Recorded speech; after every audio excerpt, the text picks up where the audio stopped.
বসি চাচা, কি হলো কনসা? মাফ করবেন বসি চাচা, আপনার জন্য কিছু করতে পারলাম না। না, তুমি তো চেষ্টা করলে বাবা, সবই আল্লাহর মর্জি।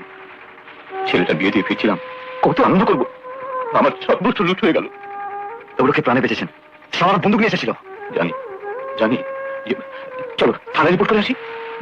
করতে চান করুন, কোনো লাভ নেই। এদের পিছনে যারা আছে তারা ওই থানা পুলিশকেও কিনে রেখেছে। এখন আপনার মর্জি। এত লোকজন থাকতেও কিচ্ছু করতে পারলেন না? খালি হাতে আমরা কি করতে পারতাম সাহেব? তাছাড়া ওদের কাছে বন্দুক ছিল।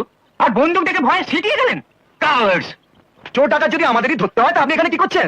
হিদুতকে ভুড়ি বাবার জন্য বসে রয়েছেন? মুখ সামনে কথা কওয়া ভরসাম, তাহলে এক্ষুনি হাজতে পুরে দেবো। আমার সাথে যা করা পরে করবেন।